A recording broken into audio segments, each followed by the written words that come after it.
Hi there, Kendra Tolbert here. As you may know, I'm a registered dietitian and yoga teacher, and I specialize in fertility and women's health. And today I have our 6th video in our 8-part series exploring the Live Fertile philosophy and the 7 principles that make it up. And today we are taking a look at the 5th principle, Integrative Exploration. When I say integrative exploration, I'm referring to exploring complementary practices along with conventional medicine when it comes to supporting our well-being, our health, and our fertility. So often I feel like complementary practices or alternative practices, and we'll talk about what those different terms actually mean, are pitted against conventional medicine as opposed to being seen as something that can go hand in hand with conventional medicine so that we get the best from both worlds. They really can go together. You don't have to choose one way or another.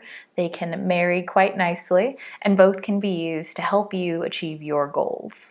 There can be a lot of confusion around what exactly is meant by the term alternative or complementary or integrative or functional medicine. So to make sure that we're all on the same page, I think it's a good idea if we start off with definitions. So to do that, we're going to turn to the National Center for Complementary and Integrative Health.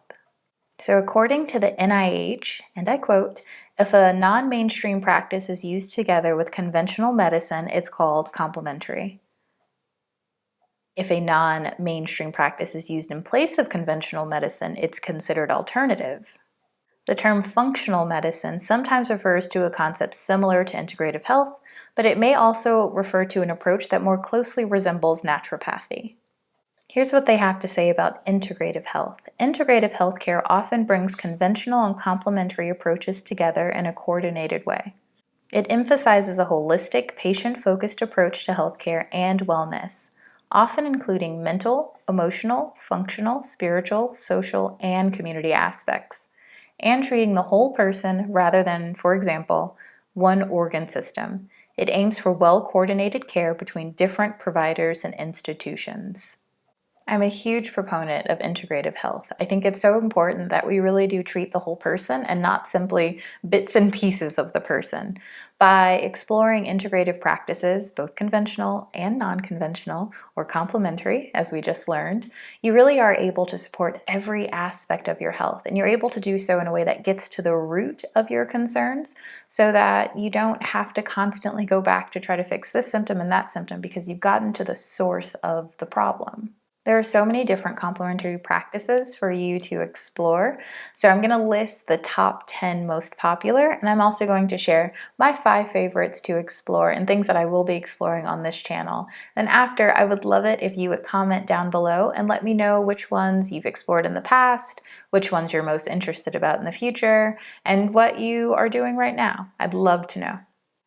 According to the 2012 National Health Interview Survey, these were the 10 most common complementary health approaches used in adults. Number 1, using natural products, and the number 1 natural product that they used was fish oil. Number 2, deep breathing. Number 3, yoga, tai chi, or qigong. Number 4, chiropractic or osteopathic manipulation. Number 5, meditation. Number 6, massage. Number 7, special diets. Number 8, homeopathy. Number 9, progressive relaxation. And number 10, guided imagery. While all of those sound lovely, you don't need to explore all of them. You really can just pick and choose what most resonates with you and what most piques your interest. So here are the 5 that pique my interest, and maybe you might be interested in exploring them as well. Number 1 is essential oils. Something you may or may not know is that I'm a certified aromatherapist. So I'm a huge proponent of using aromatherapy as a way of supporting your health, your well-being, and your fertility. I'm not such a huge fan of the way I sometimes see them overused and misused, as long as people are using them in a way that respects the fact that it requires a great deal of plant material to make even a single drop, and respects the fact that we don't need to constantly be rubbing it all over our body, adding it to foods and smoothies.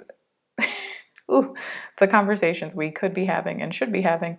You just don't need to do all of that in order to reap the benefits of essential oils. They really are quite potent, and you don't need to constantly be exposed to them in order to benefit from them. So something that you and I will definitely be exploring on this channel more is how to use aromatherapy to support your well-being and your fertility and your overall health.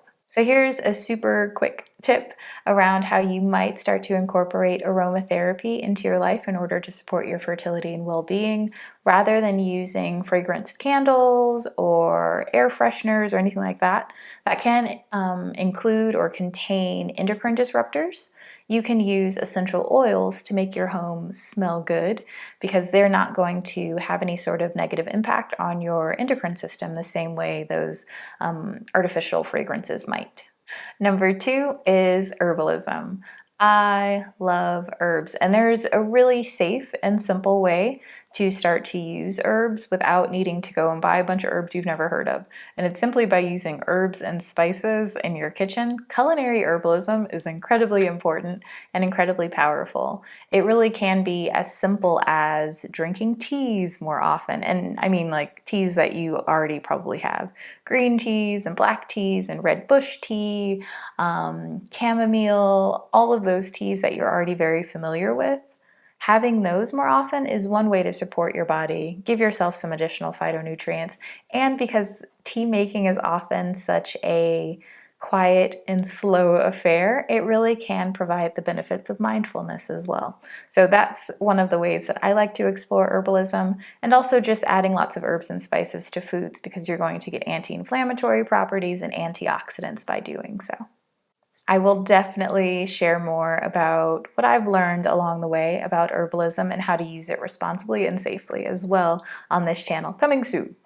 Number 3, contemplative practices. You probably already know that I'm a huge fan of anything that gets us to slow down. So for some people, that can be movement-based contemplative practices like yoga or qigong or tai chi. For others, they might be drawn to things like journaling or prayer. For others, they might be drawn to meditation. All of those are wonderful, and so I encourage you to explore them, and they're definitely something that I'm enjoying exploring. And number 4, forest bathing, also known as Shinrin-yoku. I probably mispronounced that, but I do my best. And it is a Japanese practice that is all about spending slow, leisurely time in nature. There are so many amazing benefits to spending time in nature, and most of us have an opportunity to do that more often. We might not be taking them, but it's always available to us. Now, if you find that it's not available to you because of weather, because you might not feel safe, because you don't have access to something like a forest or a creek or anything like that nearby, a park can work wonders. If you don't have access to that, watching nature videos, putting up photos of nature as your screensaver on your phone, those are all ways that you can start to interact with nature safely. You can also have houseplants. Those are other ways to begin to interact with nature and get the benefits of having plants and nature in our lives. Number 5, massage and myofascial release. So myofascial release is something that I'm just now getting into. One of the trainings that I've taken recently, we talked a little bit about it, and so it's been fun to learn more about it. I see it as a form of self-massage. I'm sure there's a lot more to it, and I'm learning, and I'll definitely share what I learn along the way. But also massage. So actually either going to learn from a massage therapist, getting a massage from a massage therapist. A lot of massage therapists will share self-care practices, so there are things that you can do at home. Mayan abdominal massage is the type that I have tried most recently, and I loved it. And I love that my massage therapist gave me an at-home protocol for me to do. So I still practice a lot of the techniques that she used when I went to go see her, so I can still reap the benefits even when I'm away. And I know that there are some who are actually offering online massage, if you will. So they're actually teaching you what you can do. And the one that I went to see, she does offer that. So she's amazing. She actually did the massage, and then I went home, and then the next day we had a video chat where she taught me how to do the strokes myself so that I could continue it, and I thought it was awesome. It's such a lovely way to unwind and to encourage blood flow to your reproductive organs, so I love it. It might be something that you want to take a look at as well.